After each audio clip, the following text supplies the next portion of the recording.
కృష్ణానదికి వరదలు వచ్చిన వెంటనే బుడమేరు పొంగిన వెంటనే ఇది మన ధవళేశ్వరం కానీ లేదంటే ఇక్కడ మనకి ఏలేరు కానీ ఇవి కూడా నీటి మట్టాలు పెరుగుతూ ఉన్నాయి. సో వెంటనే శుద్ధగడ్డ నుంచి కూడా శుద్ధగడ్డ కాలం నుంచి కూడా నీళ్ళు వచ్చేస్తాయి, ముంపు ప్రాంతాలకు వచ్చేస్తాయి. వీటి మీద ఎప్పటికప్పుడు కలెక్టర్ షణ్మోహన్ గారితో కూడా మాట్లాడడం జరిగింది. ఇది 2వ తారీఖు 3వ తారీఖు నుంచి మాట్లాడుతూనే ఉన్నాం, డేంజర్ లెవెల్స్ లేవని. ఒకసారి అంతకుముందు కూడా జరిగితే ఫస్ట్ లెవెల్ వార్నింగ్ ఇచ్చాం, మళ్ళీ తగ్గిపోయిందని చెప్పారు.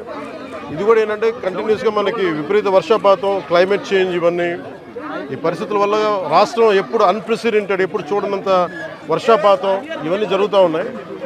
ఈ నేపథ్యంలో ఇది ప్రత్యేకించి ఇప్పుడు లోపలికి వెళ్ళి చూస్తుంది వైఎస్ఆర్ కాలనీ, జగనన్న కాలనీ పేరు ఏదని అనుకోండి. ఇది బేసిక్ ఇది ఒక 32 ఎకరాలు 33 ఎకరాల స్థలం. ఇది దాదాపు ఒక 2000 పైచిలకు లబ్ధిదారులు. దీంట్లో ఉన్నదేమో ఇప్పుడు ప్రస్తుతం 10% మంది జనాభా ఉన్నారు. 10% మట్టుకే. లోపలికి వెళ్ళి చూస్తే అసలు బేసిక్గా లోపల మనకి ఈ డ్రైనేజ్ కానీ రోడ్లు కానీ ఏమీ లేవు. కనీసం వాళ్ళు అడిగేది అంటే కనీసం ఇప్పుడు దీనికి కనీసం బ్రిడ్జ్ చేయమని అడుగుతూ ఉన్నారు. చిన్నపిల్లలు ఇరుక్కుపోయారు అది ఇది అని. తక్కువ ధరలకు ఉన్నది అధిక ధరలకు ఉన్నది చెప్పంటారు. ఇక్కడ తక్కువ ధరకు ఉన్న దానికంటే అదే ఆ విషయంగా వస్తున్నాం. నా నోట్లో మాటలు మీరే చెప్తారు. అంటే ఇది ఇప్పుడు నేను మన బుడమేరు గురించి చెప్తాను. ఇది అంచెలంచెలుగా ప్రతి ఒక్కళ్ళు దీన్ని ఇంక్రిమెంట్గా పెంచుకుంటూ వెళ్ళిపోయారు. ఉదాహరణకి ఒకరితో మాట్లాడుతుంటే, వాస్తువులతో మాట్లాడుతూ ఉంటే ఇది 2 లారీలు వెళ్ళేంత దారి ఉంది. నదీ పరివాహక ప్రాంతాన్ని ఇది ఈజీగా వెళ్ళిపోయేది. కొంతమంది చెట్లు వేసి ఆ గట్లని వాళ్ళ పొలాలు కలుపుకోవటం అదొకటి. ఇది చాలా ఇంక్రిమెంట్లు జరిగింది. కానీ ఇది మట్టుకు ప్రత్యేకించి ఈ జగనన్న కాలనీ మట్టుకు గత ప్రభుత్వం చేసిన తప్పులు. ఇది ఆల్రెడీ 4 అడుగులు లోతట్టు ప్రాంతం. ఇది చిన్నపాటి వర్షం వస్తే మునిగిపోయే ప్రాంతాలు ఇవి. అలాంటి చోట్ల వీళ్ళు 30 ఎకరాల పైగా 32-34 ఎకరాల పైగా వీళ్ళు ఇచ్చారు. ఇది మామూలుగా మనకి రిజిస్ట్రేషన్ ప్రకారం మనకి 13 లక్షలు ఉండేది. అది మార్కెట్లో మనం చూస్తే 30 లక్షలు. దీన్ని వీళ్ళు 60 లక్షల రూపాయలు పెట్టుకున్నారు.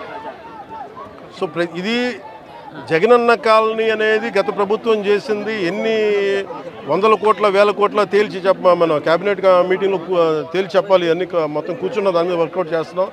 దాంట్లో భాగంగా చూస్తే 30 లక్షలు మార్కెట్ రేట్ ఉండగా 60 లక్షలు పెట్టుకున్నారు. అది లోతట్టు ప్రాంతం. ఎవరు ఈ రోజుకి 10%కి మించి ఎవరు మనకి లబ్ధిదారులు లోపలికి రాలా. దాన్ని బట్టి మీకు అర్థం చేసుకోవచ్చు. ఇలాంటి చోట్ల ఇప్పుడు ప్రత్యేకంగా ఛాలెంజ్ చేసి వీళ్ళు చేసిన తప్పుల్ని మేము కవర్ చేయాలి. వీళ్ళు ఇచ్చేశారు, ఆ తప్పుల్ని కవర్ చేయాలి. వాళ్ళకి ఇన్ఫ్రాస్ట్రక్చర్ ఏదైతే అవసరాలో ఆ ఇన్ఫ్రాస్ట్రక్చర్ డెవలప్ చేయాలి.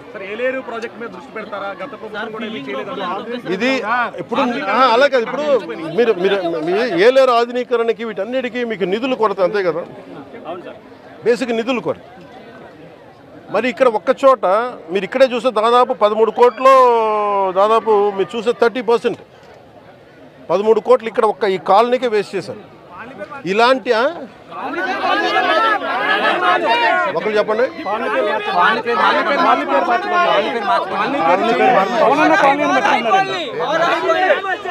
ఇది కాలనీ పేరు మార్చుకోవడం అంటే మీరందరూ కోరుకొని అలాగే మీరందరూ కోరుకొని ఒక నిమిషం కాలనీల పేర్లు ఎందుకు నాయకుల పేర్లు ఉండకూడదు చెప్తారు. వాళ్ళ జేబులో డబ్బులు కాదు. అందుకని మనం చేయాల్సింది ఏంటంటే నేల కోసం పనిచేసిన నాయకుల పేర్లు పెడితే మంచిది.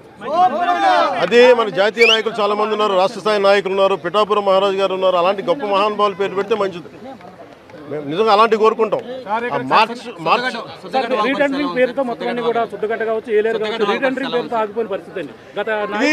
ఇప్పుడు మీకు డబ్బు పరిమితమైన డబ్బే ఉంటుంది.